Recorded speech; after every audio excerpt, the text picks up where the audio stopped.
حضرت حلیمہ سعدیہ رضی اللہ عنہا کی گود میں نبی اکرم صلی اللہ علیہ وسلم کے معجزات، حالات اور واقعات۔ حضرت عبدالمطلب کی نبی کریم صلی اللہ علیہ وسلم سے بے تحاشا محبت، ابو طالب کی نبی پاک صلی اللہ علیہ وسلم سے محبت کے واقعات، اور آپ صلی اللہ علیہ وسلم کا پہلا سفر شام۔ آج کی اس ویڈیو میں ہم ان واقعات کو بیان کریں گے، لہٰذا ویڈیو کو سکپ مت کریں، مکمل واچ کریں، ویڈیو کو لائک کریں تاکہ ہماری حوصلہ افزائی ہو سکے اور ہم مزید اچھی ویڈیوز آپ تک لا سکیں۔ بسم اللہ الرحمن الرحیم۔ السلام علیکم معزز ناظرین، لاکھوں کروڑوں درود و سلام خاتم النبیین محمد مصطفیٰ صلی اللہ علیہ وسلم پر، آپ کی آل پر، آپ کی اولاد پر۔ اللہ تعالیٰ مغفرت فرمائے آپ کی، میری اور ساری امت کے مسلمانوں کی، آمین۔ ناظرین، حضرت حلیمہ سعدیہ رضی اللہ عنہا نے دراصل کئی عجیب و غریب واقعات دیکھے تھے۔ ان واقعات کی وجہ سے وہ بہت پریشان ہو گئی تھیں۔ پھر سینہ مبارک چاک کیے جانے والا واقعہ پیش آیا تو وہ آپ کو فوری طور پر واپس کرنے پر مجبور ہوئیں۔ وہ چند واقعات حضرت حلیمہ رضی اللہ عنہا اس طرح بیان کرتی ہیں۔ ایک مرتبہ یہودیوں کی ایک جماعت میرے پاس سے گزری۔ یہ لوگ آسمانی کتاب تورات کو ماننے کا دعویٰ کرتے تھے۔ یہ لوگ آئے اور نبی کریم صلی اللہ علیہ وسلم کے بارے میں تفصیلات پوچھنے لگے۔ میں نے حضور اقدس صلی اللہ علیہ وسلم کی پیدائش کے بارے میں انہیں تفصیلات سنائیں۔ یہودی تفصیلات سن کر آپس میں کہنے لگے، اس بچے کو قتل کر دینا چاہیے۔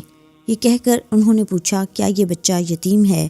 میں نے ان کی بات سن لی تھی کہ وہ ان کے قتل کا ارادہ کر رہے ہیں، سو میں نے جلدی سے اپنے شوہر کی طرف اشارہ کرتے ہوئے کہا، نہیں، یہ رہے اس بچے کے باپ۔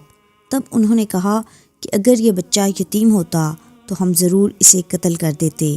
یہ بات انہوں نے اس لیے کہی تھی کہ انہوں نے پرانی کتابوں میں پڑھ رکھا تھا کہ ایک آخری نبی آنے والے ہیں، ان کا دین سارے عالم میں پھیل جائے گا، ہر طرف ان کا بول بالا ہوگا، ان کی پیدائش اور بچپن کی یہ علامات ہوں گی، اور یہ کہ وہ یتیم ہوں گے۔ اب چونکہ ان سے حلیمہ سعدیہ نے یہ کہہ دیا کہ یہ بچہ یتیم نہیں ہے، تو انہوں نے خیال کر لیا کہ یہ بچہ وہ نہیں ہے۔ اس طرح انہوں نے بچے کو قتل کرنے کا ارادہ ترک کر دیا۔ اسی طرح آپ کے ساتھ ایک اور واقعہ پیش آیا۔ ایک مرتبہ وہ آپ صلی اللہ علیہ وسلم کو عکاظ کے میلے میں لے آئیں۔ جاہلیت کے دور میں یہاں بہت مشہور میلہ لگتا تھا۔ یہ میلہ طائف اور نخلا کے درمیان تھا۔ عرب کے لوگ حج کرنے آتے تو شوال کا مہینہ اس میلے میں گزارتے، کھیلتے کودتے، اپنی بڑائیاں بیان کرتے۔ حضرت حلیمہ سعدیہ رضی اللہ عنہا آپ صلی اللہ علیہ وسلم کو لیے بازار میں گھوم رہی تھیں کہ ایک کاہن کی نظر آپ پر پڑی۔ اسے آپ میں نبوت کی تمام علامات نظر آ گئیں۔ اس نے پکار کر کہا، لوگو، اس بچے کو مار ڈالو۔ حضرت حلیمہ سعدیہ اس کاہن کی بات سن کر گھبرا گئیں اور جلدی سے وہاں سے سرک گئیں۔ اس طرح اللہ تعالیٰ نے نبی کریم صلی اللہ علیہ وسلم کی حفاظت فرمائی۔ میلے میں موجود لوگوں نے کاہن کی آواز سن کر ادھر ادھر دیکھا کہ کس بچے کو قتل کرنے کے لیے کہا گیا ہے، مگر انہیں وہاں کوئی بچہ نظر نہ آیا۔ اب لوگوں نے کاہن سے پوچھا، کیا بات ہے، آپ کس بچے کو مار ڈالنے کے لیے کہہ رہے ہیں؟ اس نے لوگوں کو بتایا، میں نے بھی ایک لڑکے کو دیکھا ہے، معبودوں کی قسم، وہ تمہارے دین کے ماننے والوں کو قتل کرے گا، تمہارے بتوں کو توڑے گا اور وہ تم سب پر غالب آئے گا۔ یہ سن کر لوگ آپ کی تلاش میں ادھر ادھر دوڑے لیکن ناکام رہے۔ حضرت حلیمہ سعدیہ رضی اللہ عنہا نبی کریم صلی اللہ علیہ وسلم کو لیے واپس آ رہی تھیں کہ ذی الحجاز سے ان کا گزر ہوا۔ یہاں بھی میلہ لگا ہوا تھا۔ اس بازار میں ایک نجومی تھا۔ لوگ اس کے پاس اپنے بچوں کو لے کر آتے، وہ بچوں کو دیکھ کر ان کی قسمت کے بارے میں اندازے لگاتا۔ حضرت حلیمہ سعدیہ رضی اللہ عنہا اس کے نزدیک سے گزریں تو نجومی کی نظر نبی کریم صلی اللہ علیہ وسلم پر پڑی۔ نجومی کو آپ صلی اللہ علیہ وسلم کی مہر نبوت نظر آ گئی۔ ساتھ ہی آپ صلی اللہ علیہ وسلم کی آنکھوں کی خاص سرخی اس نے دیکھ لی۔ وہ چلا اٹھا، اے عرب کے لوگو، اس لڑکے کو قتل کر دو، یہ یقیناً تمہارے دین کے ماننے والوں کو قتل کرے گا، تمہارے بتوں کو توڑے گا اور تم پر غالب آئے گا۔ یہ کہتے ہوئے وہ آپ کی طرف جھپٹا، لیکن اسی وقت وہ پاگل ہو گیا اور اسی پاگل پن میں مر گیا۔ ایک اور واقعہ سیرت ابن ہشام میں ہے کہ حبشہ کے عیسائیوں کی ایک جماعت حضور اقدس صلی اللہ علیہ وسلم کے پاس سے گزری۔ اس وقت آپ صلی اللہ علیہ وسلم حضرت حلیمہ سعدیہ کے ساتھ تھے اور وہ آپ کو آپ کی والدہ کے حوالے کرنے جا رہی تھیں۔ ان عیسائیوں نے آپ صلی اللہ علیہ وسلم کے کندھوں کے درمیان مہر نبوت کو دیکھا اور آپ صلی اللہ علیہ وسلم کی آنکھوں کی سرخی کو بھی دیکھا۔ انہوں نے حضرت حلیمہ سعدیہ سے پوچھا، کیا اس بچے کی آنکھوں میں کوئی تکلیف ہے؟ انہوں نے جواب میں کہا، نہیں، کوئی تکلیف نہیں، یہ سرخی تو ان کی آنکھوں میں قدرتی ہے۔ ان عیسائیوں نے کہا، تب اس بچے کو ہمارے حوالے کر دو، ہم اسے اپنے ملک لے جائیں گے۔ یہ بچہ پیغمبر اور بڑی شان والا ہے، ہم اس کے بارے میں سب کچھ جانتے ہیں۔ حضرت حلیمہ سعدیہ یہ سنتے ہی وہاں سے جلدی سے دور چلی گئیں، یہاں تک کہ آپ صلی اللہ علیہ وسلم کو آپ کی والدہ کے پاس پہنچا دیا۔ ان واقعات میں جو سب سے اہم واقعہ ہے وہ سینہ مبارک چاک کرنے والا تھا۔ روایات سے یہ بات ثابت ہے کہ آپ صلی اللہ علیہ وسلم کے سینہ مبارک پر سلائی کے نشانات موجود تھے۔ اس واقعے کے بعد حضرت حلیمہ سعدیہ اور ان کے خاوند نے فیصلہ کیا کہ اب بچے کو اپنے پاس نہیں رکھنا چاہیے۔ جب حضرت حلیمہ سعدیہ رضی اللہ عنہا نے آپ صلی اللہ علیہ وسلم کو حضرت آمنہ کے حوالے کیا، اس وقت آپ صلی اللہ علیہ وسلم کی عمر 4 سال تھی۔ ایک روایت یہ ملتی ہے کہ اس وقت آپ کی عمر شریف 5 سال تھی اور ایک تیسری روایت کے مطابق عمر مبارک 6 سال تھی۔ جب حضرت حلیمہ سعدیہ نے آپ صلی اللہ علیہ وسلم کو حضرت بی بی آمنہ کے حوالے کیا تو اس کے کچھ دنوں بعد حضرت آمنہ رضی اللہ عنہا نے ارادہ کیا کہ وہ آپ صلی اللہ علیہ وسلم کو لے کر آپ کے والد حضرت عبداللہ کی قبر مبارک پر حاضری دیں۔ ہوا یہ کہ وہ آپ صلی اللہ علیہ وسلم کی والدہ آپ صلی اللہ علیہ وسلم کو لے کر اپنے میکے مدینہ منورہ گئیں۔ آپ صلی اللہ علیہ وسلم کے ساتھ ام ایمن بھی تھیں۔ ام ایمن کہتی ہیں، ایک دن مدینے کے 2 یہودی میرے پاس آئے اور بولے، ذرا محمد کو ہمارے سامنے لاؤ، ہم انہیں دیکھنا چاہتے ہیں۔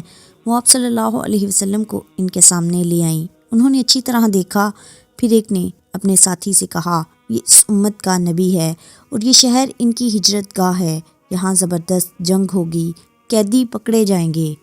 آپ صلی اللہ علیہ وسلم کی والدہ کو یہودیوں کی اس بات کا پتہ چلا تو آپ ڈر گئیں اور آپ صلی اللہ علیہ وسلم کو لے کر مکہ کی طرف روانہ ہوئیں، مگر راستے ہی میں ابوا کے مقام پر وفات پا گئیں۔ آپ صلی اللہ علیہ وسلم کے والد کا انتقال آپ کی پیدائش سے کچھ عرصہ پہلے ہو چکا تھا اور اب آپ کی والدہ کا سایہ بھی آپ کے سر سے اٹھ گیا۔ حضرت بی بی آمنہ کے انتقال کے 5 دن بعد ام ایمن آپ کو لے کر مکہ پہنچیں۔ آپ کو عبد المطلب کے حوالے کیا۔ آپ کے یتیم ہو جانے کا انہیں اتنا صدمہ تھا کہ بیٹے کی وفات پر بھی اتنا نہیں ہوا تھا۔ عبد المطلب کے لیے کعبے کے سائے میں ایک قالین بچھایا جاتا تھا، وہ اس پر بیٹھا کرتے تھے۔ ان کا احترام اس قدر تھا کہ کوئی اور اس قالین پر نہ بیٹھتا، چنانچہ ان کے بیٹے اور قریش کے سردار اس قالین کے چاروں طرف بیٹھتے، لیکن نبی کریم صلی اللہ علیہ وسلم جب وہاں تشریف لاتے تو سیدھے اس قالین پر جا بیٹھتے۔ اس وقت آپ ایک تندرست لڑکے تھے، آپ کی عمر 9 سال کے قریب ہو چکی تھی۔ آپ کے چچا عبد المطلب کے ادب کی وجہ سے آپ کو اس قالین سے ہٹانا چاہتے تو حضرت عبد المطلب کہتے، میرے بیٹے کو چھوڑ دو، اللہ کی قسم یہ بہت شان والا ہے۔ پھر وہ آپ کو محبت سے اس فرش پر بٹھاتے، آپ کی کمر پر شفقت سے ہاتھ پھیرتے، آپ کی باتیں سن سن کر حد درجے خوش ہوتے رہتے۔ کبھی وہ دوسروں سے کہتے، میرے بیٹے کو یہیں بیٹھے رہنے دو، اسے خود بھی احساس ہے کہ اس کی بڑی شان ہے اور میری آرزو ہے یہ اتنا بلند رتبہ پائے جو کسی عرب کو اس سے پہلے حاصل نہ ہوا ہو اور نہ بعد میں کسی کو حاصل ہو سکے۔ ایک بار انہوں نے یہ الفاظ کہے، میرے بیٹے کو چھوڑ دو، اس کے مزاج میں طبعی طور پر بلندی ہے، اس کی شان نرالی ہوگی۔ یہاں تک کہ عمر کے آخری حصے میں حضرت عبد المطلب کی آنکھیں جواب دے گئی تھیں، آپ نابینا ہو گئے تھے۔ ایسی حالت میں ایک روز وہ اس قالین پر بیٹھے تھے کہ آپ صلی اللہ علیہ وسلم تشریف لے آئے اور سیدھے اس قالین پر جا پہنچے۔ ایک شخص نے آپ کو قالین سے کھینچا، اس پر آپ رونے لگے۔ آپ کے رونے کی آواز سن کر حضرت عبد المطلب بے چین ہوئے اور بولے، میرا بیٹا کیوں رو رہا ہے؟ تو اس شخص نے جواب دیا کہ آپ کے قالین پر بیٹھنا چاہتا ہے، ہم نے اسے قالین سے اتار دیا ہے۔ یہ سن کر حضرت عبد المطلب نے کہا، میرے بیٹے کو قالین پر بٹھا دو، یہ اپنا رتبہ پہچانتا ہے، میری دعا ہے کہ یہ اس رتبے کو پہنچے جو اس سے پہلے کسی عرب کو نہ ملا ہو اور اس کے بعد کسی کو نہ ملے۔ اس کے بعد پھر کسی نے آپ صلی اللہ علیہ وسلم کو قالین پر بیٹھنے سے نہیں روکا۔ ایک روز بنو مدلج کے کچھ لوگ حضرت عبد المطلب سے ملنے کے لیے آئے۔ ان کے پاس اس وقت نبی کریم صلی اللہ علیہ وسلم بھی تشریف فرما تھے۔ بنو مدلج کے لوگوں نے آپ صلی اللہ علیہ وسلم کو دیکھا۔ یہ لوگ قیافہ شناس تھے۔ آدمی کا چہرہ دیکھ کر اس کے مستقبل کے بارے میں اندازے بیان کرتے تھے۔ انہوں نے عبد المطلب سے کہا، اس بچے کی حفاظت کریں، اس لیے کہ مقام ابراہیم پر جو حضرت ابراہیم علیہ السلام کے قدم کا نشان ہے، اس بچے کے پاؤں کا نشان بالکل اس نشان سے ملتا جلتا ہے۔ اس قدر مشابہت ہم نے کسی اور کے پاؤں میں نہیں دیکھی۔ ہمارا خیال ہے یہ بچہ نرالی شان کا مالک ہوگا، اس لیے اس کی حفاظت کریں۔ مقام ابراہیم خانہ کعبہ میں وہ پتھر ہے جس پر حضرت ابراہیم علیہ السلام کعبے کی تعمیر کے وقت کھڑے ہوئے تھے۔ معجزے کے طور پر اس پتھر پر ابراہیم علیہ السلام کے پیروں کے نشان پڑ گئے تھے۔ لوگ اس پتھر کی زیارت کرتے ہیں، یہی مقام ابراہیم ہے۔ چونکہ آپ حضرت ابراہیم علیہ السلام کی نسل سے ہیں، اس لیے ان کے پاؤں کی مشابہت آپ میں ہونا قدرتی بات تھی۔ ایک روز حضرت عبد المطلب خانہ کعبہ میں حجر اسود کے پاس بیٹھے ہوئے تھے۔ ایسے میں ان کے پاس نجران کے عیسائی آ گئے۔ ان میں ایک پادری بھی تھا۔ اس پادری نے عبد المطلب سے کہا، ہماری کتابوں میں ایک ایسے نبی کی علامات ہیں جو اسماعیل کی اولاد میں ہونا باقی ہیں۔ یہ شہر اس کی جائے پیدائش ہوگا، اس کی یہ نشانیاں ہوگی۔ ابھی یہ بات ہو ہی رہی تھی کہ کوئی شخص آپ صلی اللہ علیہ وسلم کو لے کر وہاں آ پہنچا۔ پادری کی نظر جو ہی آپ پر پڑی، وہ چونک اٹھا۔ آپ کی آنکھوں، کمر اور پیروں کو دیکھ کر وہ چلا اٹھا، وہ نبی یہی ہیں، یہ تمہارے کیا لگتے ہیں؟ حضرت عبد المطلب بولے، یہ میرے بیٹے ہیں۔ اس پر وہ پادری بولا، اوہ، تب یہ وہ نہیں، اس لیے کہ ہماری کتابوں میں لکھا ہے اس کے والد کا انتقال اس کی پیدائش سے پہلے ہو جائے گا۔ یہ سن کر حضرت عبد المطلب بولے، یہ دراصل میرا پوتا ہے، اس کے باپ کا انتقال اس وقت ہو گیا تھا جب یہ پیدا بھی نہیں ہوا تھا۔ اس پر پادری بولا، ہاں یہ ہوئی نا بات، آپ اس کی پوری طرح حفاظت کریں۔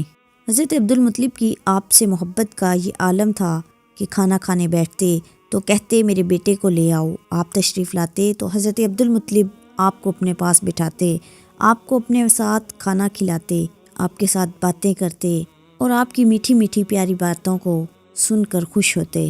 بہت زیادہ عمر والے ایک صحابی حیدہ بنت معاویہ کہتے ہیں، میں ایک مرتبہ اسلام سے پہلے جاہلیت کے زمانے میں حج کے لیے مکہ معظمہ گیا۔ وہاں بیت اللہ کا طواف کر رہا تھا۔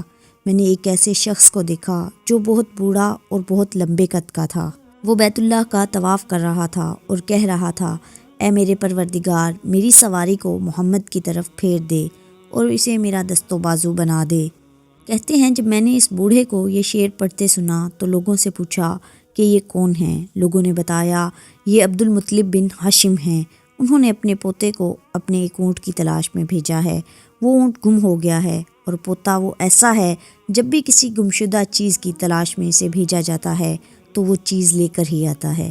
پوتے سے پہلے یہ اپنے بیٹوں کو اس اونٹ کی تلاش میں بھیج چکے ہیں، لیکن وہ ناکام لوٹ آئے ہیں۔ اب چونکہ پوتے کو گئے ہوئے دیر ہو گئی ہے، اس لیے پریشان ہیں اور دعا مانگ رہے ہیں۔ تھوڑی ہی دیر گزری تھی کہ میں نے دیکھا کہ آپ صلی اللہ علیہ وسلم اونٹ کو لیے تشریف لا رہے ہیں۔ حضرت عبد المطلب نے آپ کو دیکھ کر کہا، میرے بیٹے، میں تمہارے لیے اس قدر فکر مند ہو گیا تھا کہ شاید اس کا اثر کبھی میرے دل سے نہ جائے۔ حضرت عبد المطلب کی بیوی کا نام رقیہ بنت ابو سیفی تھا۔ وہ کہتی ہیں قریش کئی سال سے قحط سالی کا شکار تھے، بارشیں بالکل بند تھیں، سب لوگ پریشان تھے۔ اسی زمانے میں نے ایک خواب دیکھا۔ کوئی شخص خواب میں کہہ رہا تھا، اے قریش کے لوگوں، تم میں سے ایک نبی ظاہر ہونے والا ہے، اس کے ظہور کا وقت آ گیا ہے، اس کے ذریعے تمہیں زندگی ملے گی، یعنی خوب بارشیں ہوں گی، سرسبزی اور شادابی ہوگی۔ تم اپنے لوگوں میں سے ایک ایسا شخص تلاش کرو جو لمبے قد کا ہو، گورے رنگ کا ہو، اس کی پلکیں گھنی ہوں، بھویں اور ابرو ملے ہوئے ہوں۔ وہ شخص اپنی تمام اولاد کے ساتھ نکلے اور تم میں سے ہر خاندان کا ایک آدمی نکلے، سب پاک صاف ہوں اور خوشبو لگائیں اور حجر اسود کو بوسہ دیں، پھر سب جبل ابو قیس پر چڑھ جائیں۔ پھر وہ شخص جس کا حلیہ بتایا گیا ہے آگے بڑھے اور بارش کی دعا مانگے، اور تم سب آمین کہو تو بارش ہو جائے گی۔ صبح ہوئی تو رقیہ نے اپنا یہ خواب قریش سے بیان کیا۔ انہوں نے ان نشانیوں کو تلاش کیا تو سب کی سب نشانیاں انہیں عبد المطلب میں مل گئیں۔ چنانچہ سب ان کے پاس جمع ہوئے۔ ہر خاندان سے ایک آدمی آیا، سب نے شرائط پوری کی۔ اس کے بعد سب ابو قیس پہاڑ پر چڑھ گئے۔ ان میں نبی کریم صلی اللہ علیہ وسلم بھی تھے۔ آپ اس وقت نوعمر تھے۔ حضرت عبدالمطلب آگے بڑھے اور انہوں نے یوں دعا کی، اے اللہ، یہ سب تیرے غلام ہیں، تیرے غلاموں کی اولاد ہیں، تیری باندیاں ہیں اور تیری باندیوں کی اولاد ہیں۔ ہم پر جو برا وقت آ پڑا ہے تو دیکھ رہا ہے، ہم مسلسل قحط سالی کا شکار ہیں۔ اب اونٹ، گائیں، خچر اور گھوڑے اور گدھے سب کچھ ختم ہو چکے ہیں اور جانوروں پر بن آئی ہے، اس لیے ہماری یہ خشک سالی ختم فرما دے، ہمیں زندگی اور سرسبزی اور شادابی عطا فرما دے۔ ابھی یہ دعا مانگ ہی رہے تھے کہ بارش شروع ہو گئی، وادیاں پانی سے بھر گئیں، لیکن اس بارش میں ایک بات بہت عجیب ہوئی، اور وہ عجیب بات یہ تھی کہ قریش کو یہ سرابی ضرور حاصل ہوئی، مگر یہ بارشیں قبیلہ قیس اور قبیلہ مضر کی قریبی بستیوں میں بالکل نہ ہوئی۔ اب لوگ بہت حیران ہوئے کہ یہ کیا بات ہوئی، ایک قبیلے پر بارش اور آس پاس کے سب قبیلے بارش سے محروم۔ تمام قبیلوں کے سردار جمع ہوئے، اس سلسلے میں بات چیت شروع ہوئی۔ ایک سردار نے کہا، ہم زبردست قحط اور خشک سالی کا شکار ہیں، جبکہ قریش کو اللہ نے بارش عطا کی ہے اور یہ عبدالمطلب کی وجہ سے ہوا ہے، اس لیے ہم سب ان کے پاس چلتے ہیں، اگر وہ ہمارے لیے دعا کر دیں تو شاید اللہ تعالیٰ ہمیں بھی بارش دے دے۔ یہ مشورہ سب کو پسند آیا، چنانچہ یہ لوگ مکہ معظمہ میں آئے اور حضرت عبدالمطلب سے ملے، انہیں سلام کیا، پھر ان سے کہا، اے عبدالمطلب، ہم کئی سال سے خشک سالی کا شکار ہیں، ہمیں آپ کی برکت کے بارے میں معلوم ہوا ہے، اس لیے مہربانی فرما کر آپ ہمارے لیے بھی دعا کریں، اس لیے کہ اللہ نے آپ کی دعا سے قریش کو بارش عطا کی ہے۔ ان کی بات سن کر حضرت عبدالمطلب نے کہا، اچھی بات ہے، میں کل میدان عرفات میں آپ لوگوں کے لیے بھی دعا کروں گا۔ دوسرے دن صبح سویرے عبدالمطلب میدان عرفات کی طرف روانہ ہوئے۔ ان کے ساتھ دوسرے لوگوں کے علاوہ ان کے بیٹے اور اللہ کے رسول محمد مصطفیٰ صلی اللہ علیہ وسلم بھی تھے۔ عرفات کے میدان میں حضرت عبدالمطلب کے لیے ایک کرسی بچھائی گئی، وہ اس کرسی پر بیٹھ گئے۔ نبی کریم صلی اللہ علیہ وسلم کو انہوں نے گود میں بٹھا لیا، پھر انہوں نے ہاتھ اٹھا کر یوں دعا کی، اے اللہ، چمکنے والی بجلی کے پروردگار اور کڑکنے والی گرج کے مالک، پالنے والوں کے پالنے والے اور مشکلات کو آسان کرنے والے، یہ قبیلہ قیس اور قبیلہ مضر کے لوگ ہیں، یہ بہت پریشان ہیں، ان کی کمریں جھک گئی ہیں، یہ تجھ سے اپنی لاچاری اور بے کسی کی فریاد کرتے ہیں اور جان و مال کی بربادی کی شکایت کرتے ہیں، بس اے اللہ، ان کے لیے خوب برسنے والے بادل بھیج دے اور آسمان سے ان کے لیے رحمت عطا فرما، تاکہ ان کی زمینیں سرسبز ہو جائیں اور ان کی تکالیف دور ہوں۔ حضرت عبدالمطلب ابھی یہ دعا کر ہی رہے تھے کہ ایک سیاہ بادل اٹھا، حضرت عبدالمطلب کی طرف آیا اور اس کے بعد اس کا رخ قبیلہ قیس اور بنو مضر کی بستیوں کی طرف ہو گیا۔ یہ دیکھ کر حضرت عبدالمطلب نے کہا، اے گروہ قریش اور مضر، جاؤ، تمہیں سیرابی حاصل ہوگی۔ چنانچہ جب یہ لوگ اپنی بستیوں میں پہنچے تو وہاں بارش شروع ہو چکی تھی۔ نبی کریم صلی اللہ علیہ وسلم 7 سال کے تھے کہ آپ کی آنکھیں دکھنے کو آ گئیں۔ مکہ میں آنکھوں کا علاج کرایا گیا لیکن افاقہ نہ ہوا۔ حضرت عبدالمطلب سے کسی نے کہا، عکاظ کے بازار میں ایک راہب رہتا ہے، وہ آنکھوں کی تکالیف کا علاج کرتا ہے۔ حضرت عبدالمطلب آپ کو اس کے پاس لے گئے، اس کی عبادت گاہ کا دروازہ بند تھا، انہوں نے اسے آواز دی، راہب نے کوئی جواب نہ دیا۔ اچانک عبادت گاہ میں شدید زلزلہ آیا، راہب ڈر گیا کہ کہیں عبادت خانہ اس کے اوپر نہ گر پڑے، اسی لیے ایک دم باہر نکل آیا۔ اب اس نے نبی کریم صلی اللہ علیہ وسلم کو دیکھا تو چونک اٹھا، اس نے کہا، اے عبدالمطلب، یہ لڑکا اس امت کا نبی ہے، اگر میں باہر نہ نکلتا تو یہ عبادت گاہ ضرور مجھ پر گر پڑتی، اس لڑکے کو فوراً واپس لے جاؤ اور اس کی حفاظت کرو، کہیں یہودیوں یا عیسائیوں میں سے کوئی اسے قتل نہ کر دے۔ پھر اس نے کہا، اور رہی بات ان کی آنکھوں کی، تو آنکھوں کی دعا تو خود ان کے پاس ہے۔ حضرت عبدالمطلب یہ سن کر حیران ہوئے اور بولے، ان کے اپنے پاس ہے؟ میں سمجھا نہیں۔ تو راہب نے کہا کہ ہاں، ان کا اپنا لعاب دہن ان کی آنکھوں میں لگائیں۔ چنانچہ حضرت عبدالمطلب نے ایسا ہی کیا اور آپ صلی اللہ علیہ وسلم کی آنکھیں فوراً ٹھیک ہو گئیں۔ پرانی آسمانی کتابوں میں نبی کریم صلی اللہ علیہ وسلم کی بہت سی نشانیاں لکھی ہوئی تھیں، اس کی تفصیل بہت دلچسپ ہے۔ یمن میں ایک قبیلہ حمیر تھا، وہاں ایک شخص سیف بن یزن تھا۔ وہ سیف حمیری کہلاتا تھا۔ کسی زمانے میں اس کے باپ دادا اس ملک پر حکومت کرتے تھے، لیکن پھر حبشیوں نے یمن پر حملہ کیا اور اس پر قبضہ کر لیا۔ وہاں حبشیوں کی حکومت ہو گئی۔ 70 سال تک یمن حبشیوں کے قبضے میں رہا۔ جب یہ سیف بڑا ہوا تو اس کے اندر اپنے باپ دادا کا ملک آزاد کرانے کی امنگ پیدا ہوئی، چنانچہ اس نے ایک فوج تیار کی۔ اس فوج کے ذریعے حبشیوں پر حملہ کیا اور انہیں یمن سے بھگا دیا۔ اس طرح وہ باپ دادا کے ملک کو آزاد کرانے میں کامیاب ہو گیا، وہاں کا بادشاہ بن گیا۔ یہ یمن عرب کا علاقہ تھا۔ جب اس پر حبشیوں نے قبضہ کیا تھا تو عربوں کو بہت افسوس ہوا تھا۔ 70 سال بعد جب یمن کے لوگوں نے حبشیوں کو نکال باہر کیا تو عربوں کو بہت خوشی ہوئی۔ ان کی خوشی کی ایک وجہ تو یہ تھی کہ انہی حبشیوں نے ابرہہ کے ساتھ مکہ پر چڑھائی کی تھی۔ چاروں طرف سے عربوں کے وفد سیف کو مبارکباد دینے کے لیے آنے لگے۔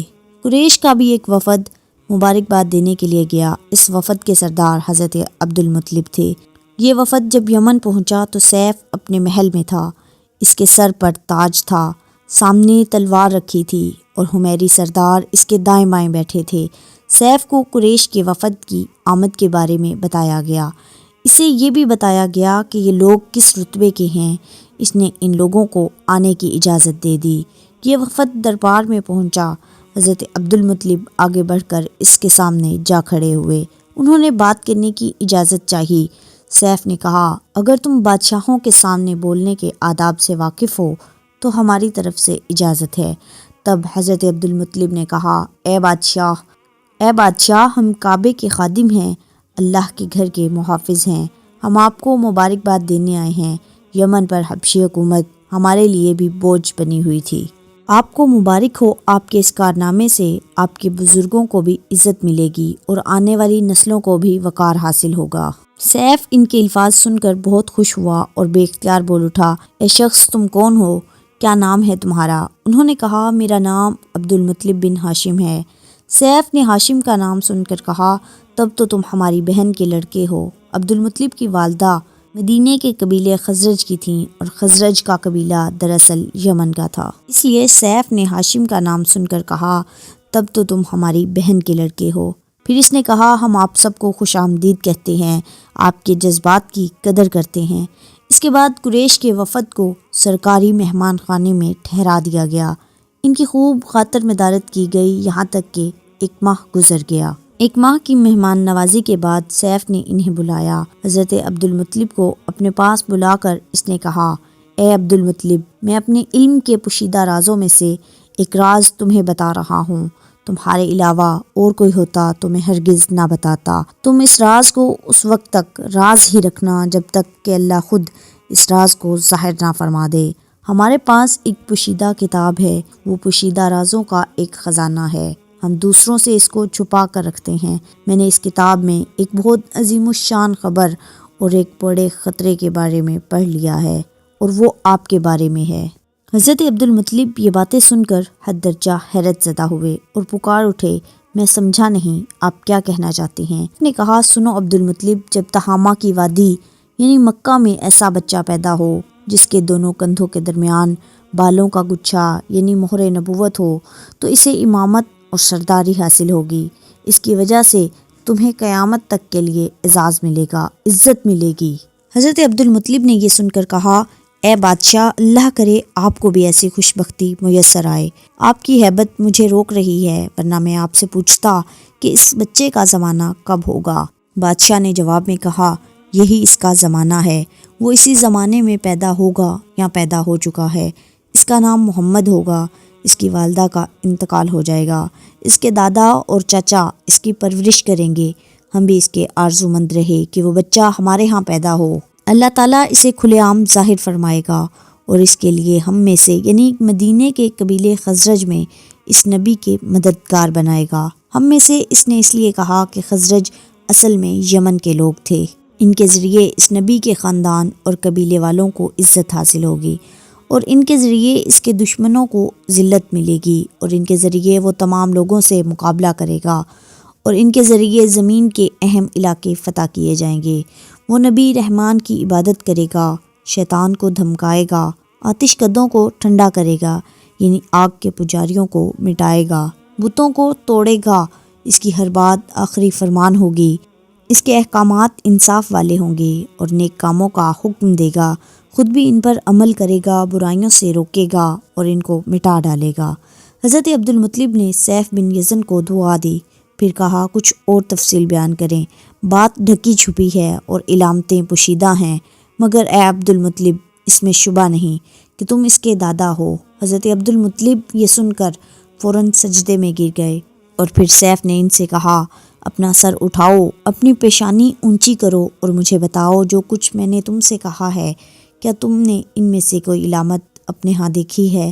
اس پر حضرت عبد المطلب نے کہا ہاں، میرا ایک بیٹا تھا، میں اسے بہت چاہتا تھا، میں نے اس کی ایک شریف اور معزز لڑکی آمنہ بنت وہب عبد مناف سے شادی کی، وہ میری قوم کے انتہائی باعزت خاندان سے تھیں، اس سے میرے بیٹے کے ہاں ایک لڑکا پیدا ہوا، میں نے اس کا نام محمد رکھا، اس بچے کا باپ اور ماں دونوں فوت ہو چکے ہیں، اب میں اور اس کا چچا ابو طالب اس کی دیکھ بھال کرتے ہیں۔ اب سیف نے ان سے کہا میں نے تمہیں جو کچھ بتایا ہے وہ واقعہ اسی طرح ہے، اب تم اپنے پوتے کی حفاظت کرو، اسے یہودیوں سے بچائے رکھو، اس لیے کہ وہ اس کے دشمن ہیں۔ یہ اور بات ہے کہ اللہ تعالیٰ ہرگز ان لوگوں کو نبی کریم صلی اللہ علیہ وسلم پر قابو نہیں پانے دے گا، اور میں نے جو کچھ آپ کو بتایا ہے اس کا اپنے قبیلے والوں سے ذکر نہ کرنا، مجھے ڈر ہے کہ ان باتوں کی وجہ سے ان لوگوں میں حسد اور جلن نہ پیدا ہو جائے، یہ لوگ سوچتے ہیں یہ عزت اور بلندی آخر انہیں ہی کیوں ملنے والی ہے، یہ لوگ ان کے راستے میں رکاوٹیں کھڑی کریں گی، اگر یہ لوگ اس وقت تک زندہ نہ رہے تو ان کی اولادیں یہ کام کریں گی، اگر مجھے یہ معلوم نہ ہوتا کہ اس نبی کے ظہور سے پہلے ہی مجھے موت آ لے گی تو میں اپنے اونٹوں اور قافلے کے ساتھ روانہ ہوتا اور ان کی سلطنت کے مرکز یثرب پہنچتا، کیونکہ میں اس کتاب میں یہ پاتا ہوں کہ شہر یثرب ان کی سلطنت کا مرکز ہوگا، ان کی طاقت کا سرچشمہ ہوگا،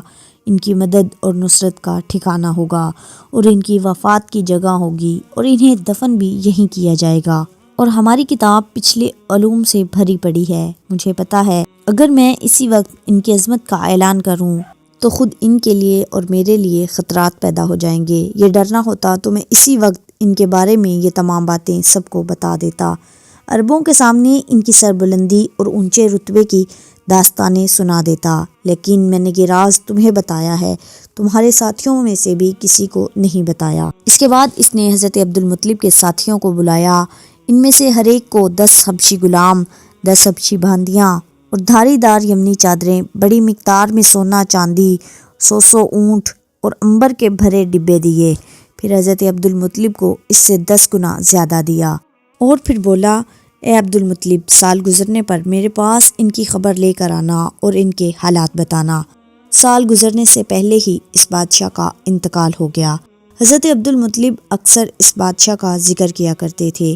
نبی کریم صلی اللہ علیہ وسلم کی عمر مبارک 8 سال ہوئی تو حضرت عبد المطلب کا انتقال ہو گیا، اس طرح ایک عظیم سرپرست کا ساتھ چھوٹ گیا۔ اس وقت حضرت عبد المطلب کی عمر 95 سال تھی، تاریخ کی بعض کتابوں میں ان کی عمر اس سے زیادہ لکھی ہے۔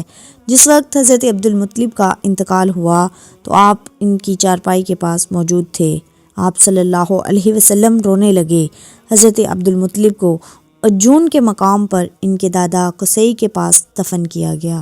مرنے سے پہلے انہوں نے نبی کریم صلی اللہ علیہ وسلم کو اپنے بیٹے ابو طالب کے حوالے کیا۔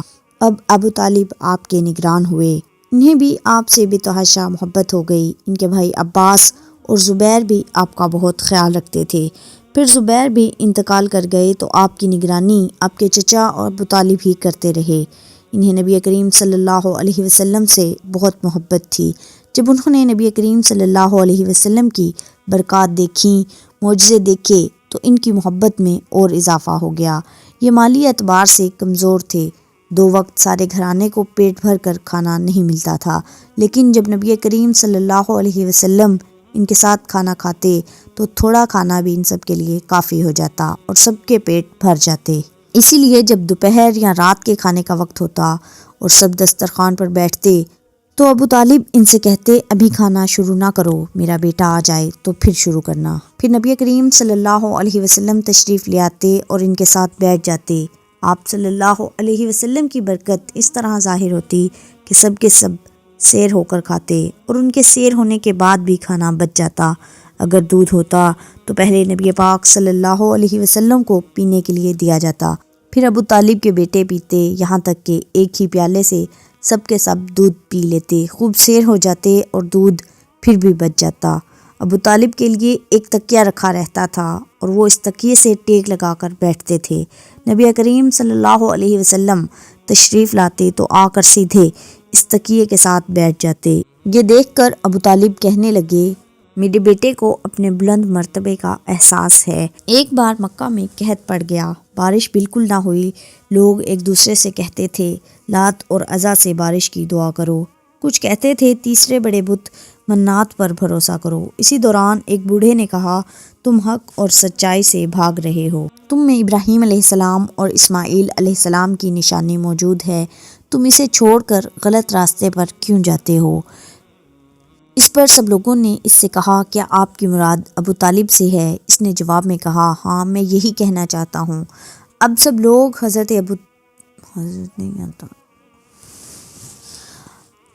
لوگ ابو طالب کے گھر کی طرف چلے۔ وہاں پہنچ کر انہوں نے دروازے پر دستک دی تو ایک خوبصورت آدمی باہر آیا۔ اس نے تہبند لپیٹ رکھا تھا۔ سب لوگ اس کی طرف بڑھے اور بولے، اے ابو طالب وادی میں قحط پڑا ہے، بچے بھوکے مر رہے ہیں، اس لیے آؤ اور ہمارے لیے بارش کی دعا کرو۔ چنانچہ ابو طالب باہر آئے، ان کے ساتھ نبی کریم صلی اللہ علیہ وسلم بھی تھے۔ آپ ایسے لگ رہے تھے جیسے اندھیرے میں سورج نکل آیا ہو۔ حضرت ابو طالب کے ساتھ اور بھی بچے تھے، لیکن انہوں نے آپ صلی اللہ علیہ وسلم ہی کا بازو پکڑا ہوا تھا۔ اس کے بعد ابو طالب نے آپ کی انگلی پکڑ کر کعبے کا طواف کیا۔ یہ طواف کر رہے تھے اور دوسرے لوگ آسمان کی طرف نظر اٹھا اٹھا کر دیکھ رہے تھے، جہاں بادل کا ایک ٹکڑا بھی نہیں تھا۔ لیکن پھر اچانک ہر طرف سے بادل گھر گھر کر آنے لگے اور اس قدر زوردار بارش ہوئی کہ شہر اور جنگل سیراب ہو گئے۔ ابو طالب ایک بار ذی الحجاز کے میلے میں گئے۔ یہ جگہ عرفات سے تقریباً 8 کلومیٹر دور ہے۔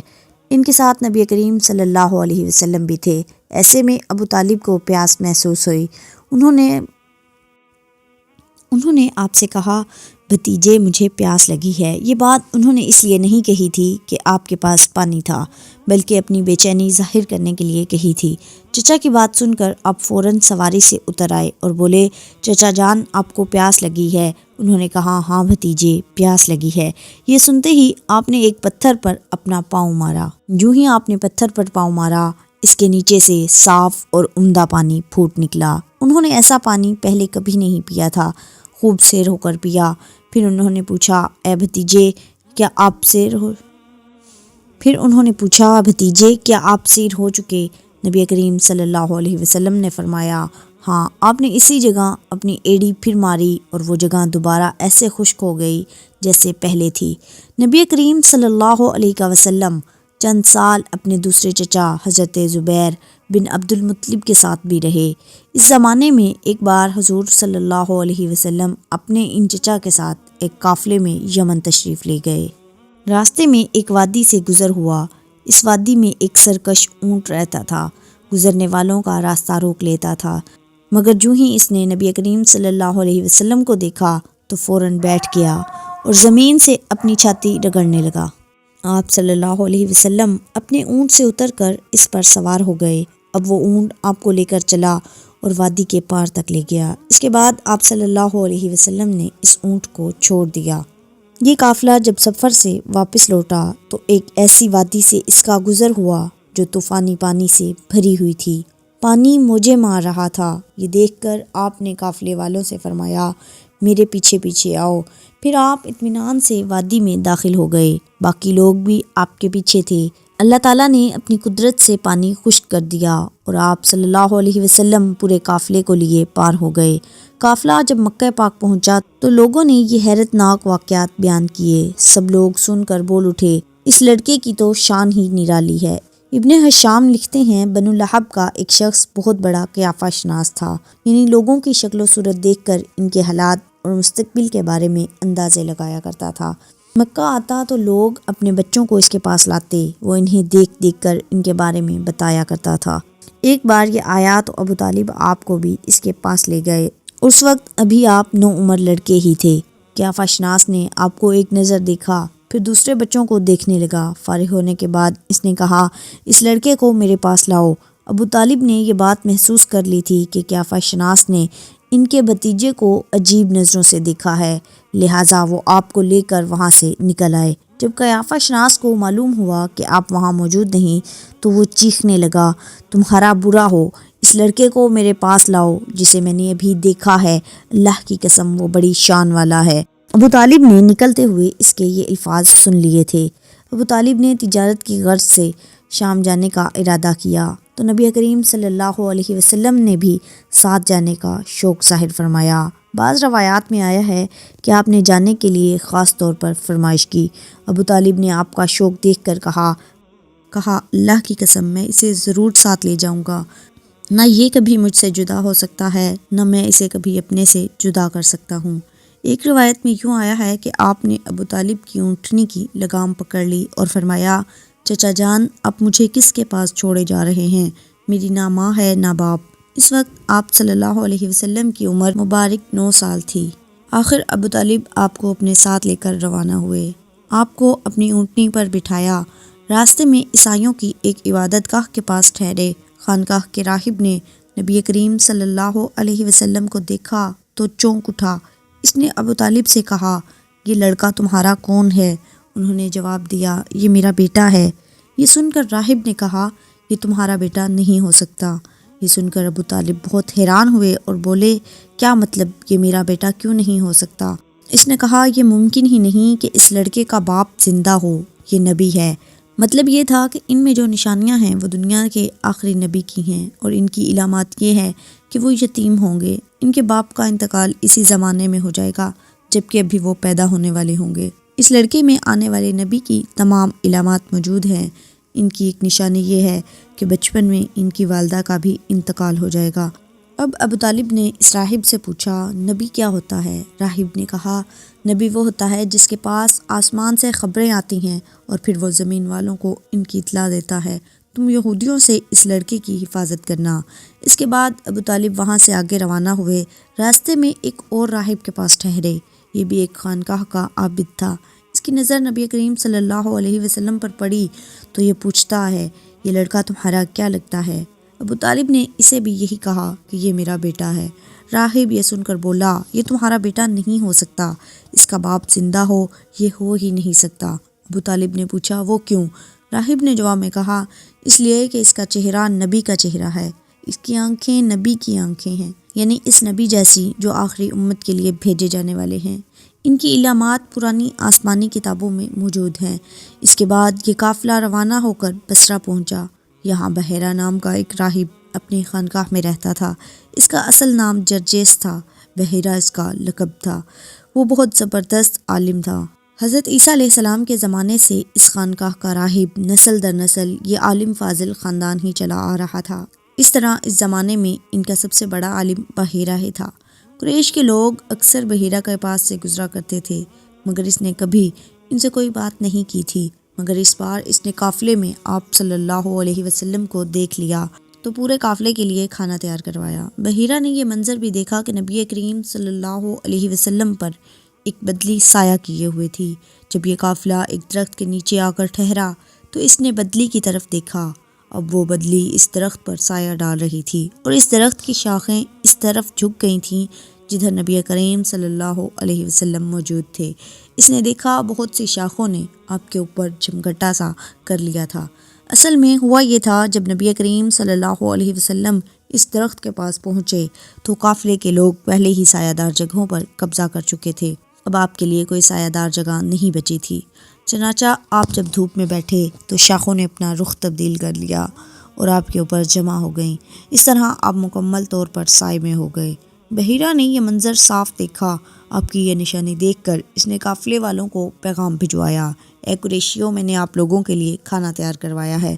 میری خواہش ہے کہ آپ تمام لوگ کھانا کھانے آئیں، یعنی بچے، بوڑھے اور غلام سب آئیں۔ بحیرہ کا یہ پیغام سن کر قافلے میں سے ایک نے کہا، اے بحیرہ، آج تو آپ نے نیا کام کیا ہے، ہم تو اکثر اس راستے سے گزرتے ہیں، آپ نے کبھی دعوت کا انتظام نہیں کیا، پھر آج کیا بات ہے؟ بحیرہ نے انہیں صرف اتنا ہی جواب دیا، تم نے ٹھیک کہا، لیکن بس آپ لوگ مہمان ہیں اور مہمان کا اکرام کرنا بہت اچھی بات ہے۔ اس طرح تمام لوگ بحیرہ کے پاس پہنچ گئے، لیکن اللہ کے رسول صلی اللہ علیہ وسلم ان کے ساتھ نہیں تھے، انہیں پڑاؤ ہی میں چھوڑ دیا گیا تھا۔ آپ صلی اللہ علیہ وسلم کو قافلے کے ساتھ اس لیے نہیں لے جایا گیا تھا کہ آپ کی عمر کم تھی۔ آپ وہیں درخت کے نیچے بیٹھ گئے۔ ادھر بحیرہ نے لوگوں کو دیکھا اور ان میں سے کسی میں اسے وہ صفت نظر نہیں آئی جو آخری نبی کے بارے میں اسے معلوم تھی، نہ ان میں سے کسی پر وہ بدلی نظر آئی، بلکہ اس نے عجیب بات دیکھی کہ بدلی وہیں پڑاؤ کی جگہ پر ہی رہ گئی تھی۔ اس کا مطلب صاف یہ تھا کہ بدلی وہیں ہے جہاں اللہ کے رسول ہیں۔ تب اس نے کہا، اے قریش کے لوگوں، میری دعوت میں سے آپ میں سے کوئی بھی پیچھے نہیں رہنا چاہیے۔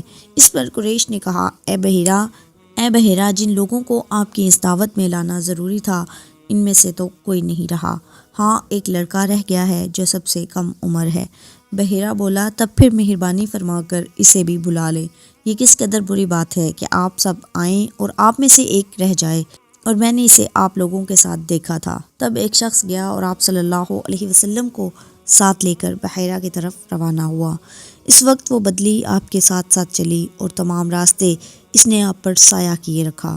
بحیرہ نے یہ منظر صاف دیکھا، وہ اب آپ صلی اللہ علیہ وسلم کو اور زیادہ غور سے دیکھ رہا تھا۔ آپ کے جسم مبارک میں وہ علامات تراش کر رہا تھا جو ان کی کتب میں درج تھیں۔ جب لوگ کھانا کھا چکے اور ادھر ادھر ہو گئے تب بحیرہ آپ کے پاس آیا اور بولا، میں لات اور عزیٰ کے نام پر آپ سے چند باتیں پوچھنا چاہتا ہوں، جو میں پوچھوں آپ مجھے بتائیں۔ اس کی بات سن کر آپ صلی اللہ علیہ وسلم نے فرمایا، لات اور عزیٰ یہ بتوں کے نام تھے، ان کے نام پر مجھ سے کچھ نہ پوچھیں، اللہ کی قسم مجھے سب سے زیادہ نفرت انہی سے ہے۔ اب بحیرہ بولا، اچھا تو پھر اللہ کے نام پر بتائیں جو میں پوچھنا چاہتا ہوں۔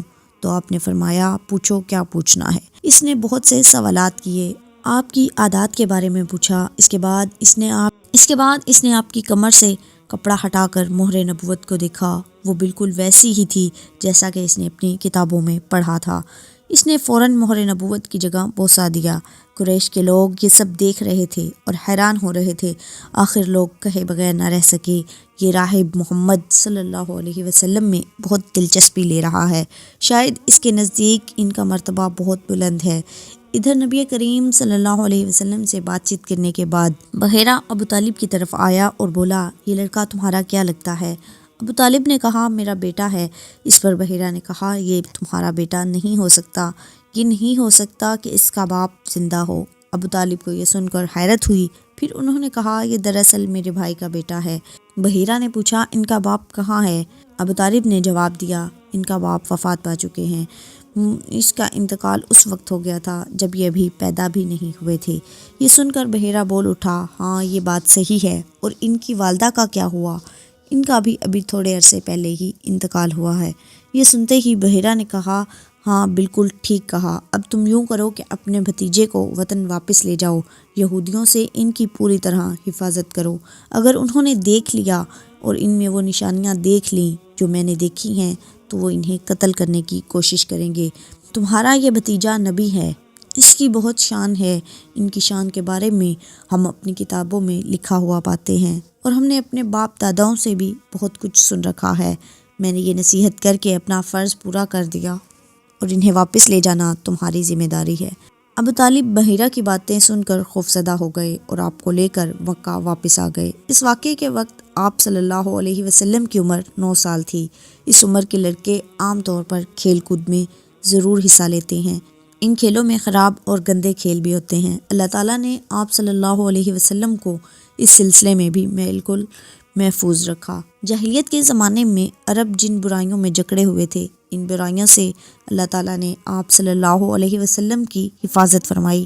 ایک واقعہ آپ نے خود بیان فرمایا، ایک قریشی لڑکا مکے کے بالائی حصے میں اپنی بکریاں میرے ساتھ چرایا کرتا تھا۔ میں نے اس سے کہا، تم ذرا میری بکریوں کا دھیان رکھو تاکہ میں قصہ گوئی کی مجلس میں شریک ہو سکوں، وہاں سب لڑکے جاتے ہیں۔ اس لڑکے نے کہا، اچھا۔ اس کے بعد میں روانہ ہوا۔ میں مکہ کے ایک مکان میں داخل ہوا تو مجھے گانے اور باجے کی آواز سنائی دی۔ میں نے لوگوں سے پوچھا یہ کیا ہو رہا ہے؟ مجھے بتایا گیا ایک قریشی کی فلاں شخص کی بیٹی کی شادی ہو رہی ہے۔ میں نے اس طرف توجہ دی ہی تھی کہ میری آنکھیں نیند سے جھکنے لگیں، یہاں تک کہ میں سو گیا۔ پھر میری آنکھ اس وقت کھلی جب دھوپ مجھ پر پڑی۔ آپ صلی اللہ علیہ وسلم واپس اس لڑکے کے پاس پہنچے تو اس نے پوچھا تم نے وہاں جا کر کیا کیا؟ میں نے اسے واقعہ سنا دیا۔ دوسری رات ایسا ہی ہوا۔ مطلب یہ کہ قریش کی لغو مجلسوں سے اللہ تعالیٰ نے آپ صلی اللہ علیہ وسلم کو محفوظ رکھا۔ قریش کا ایک بت بوانا تھا۔ قریش ہر سال اس کے پاس حاضری دیا کرتے تھے، اس کی بے حد عزت کرتے تھے، اس کے پاس قربانی کا جانور ذبح کرتے، سر منڈاتے، سارا دن اس کے پاس اعتکاف کرتے۔ ابو طالب بھی اپنی قوم کے ساتھ اس بت کے پاس حاضری دیتے۔ اس موقع کو قریش عید کی طرح مناتے۔ ابو طالب نے نبی کریم صلی اللہ علیہ وسلم سے کہا بھتیجے آپ بھی ہمارے ساتھ عید میں شریک ہوں۔ آپ نے انکار فرما دیا۔ ابو طالب ہر سال آپ کو شریک ہونے کے لیے کہتے رہے لیکن آپ ہر بار انکار ہی کرتے رہے۔ آخرکار ایک بار ابو طالب کو غصہ آ گیا۔ آپ کی پھوپھیوں کو بھی آپ پر بے تحاشا غصہ آیا اور وہ آپ صلی اللہ علیہ وسلم سے بولی تم ہمارے معبودوں سے اس طرح بچتے ہو اور پرہیز کرتے ہو، ہمیں ڈر ہے کہ کہیں تمہیں کوئی نقصان نہ پہنچے۔ انہوں نے یہ بھی کہا محمد آخر تم عید میں شریک کیوں نہیں ہوتے؟ ان کی باتوں سے تنگ آ کر نبی کریم صلی اللہ علیہ وسلم ان کے پاس سے اٹھ کر کہیں دور چلے گئے۔ اس بارے میں آپ فرماتے ہیں میں جب بھی بوانا یا کسی اور بت کے نزدیک ہوا میرے سامنے ایک سفید رنگ کا بہت قد آور آدمی ظاہر ہوا۔ اس نے ہر بار مجھ سے یہی کہا محمد پیچھے ہٹو، اس کو چھونا نہیں۔ غرض یہ کہ نبی کریم صلی اللہ علیہ وسلم اپنے بچپن لڑکپن میں بتوں کے سامنے نہ جھکے، نہ ان کو چھوا، نہ کسی لغو مجلس میں حاضر ہوئے، نہ کسی کھیل کود کا حصہ بنے۔ آپ صلی اللہ علیہ وسلم کا بچپن لڑکپن نہایت پاکیزہ گزرا۔ اس ویڈیو میں ہم نے نبی اکرم صلی اللہ علیہ وسلم کے بچپن اور لڑکپن کے چند واقعات بیان کرنے کی کوشش کی ہے۔ اللہ تعالیٰ ہماری اس کوشش کو قبول فرمائے۔ ناظرین ویڈیو پسند آئی ہو تو اسے لائک کریں، ہمارے چینل کو سبسکرائب کریں اور بیل آئیکن کو پریس کر دیں تاکہ آپ ہمارے ساتھ جڑے رہیں اور ہماری ہر آنے والی نئی ویڈیو کا نوٹیفیکیشن آپ تک پہنچ سکے۔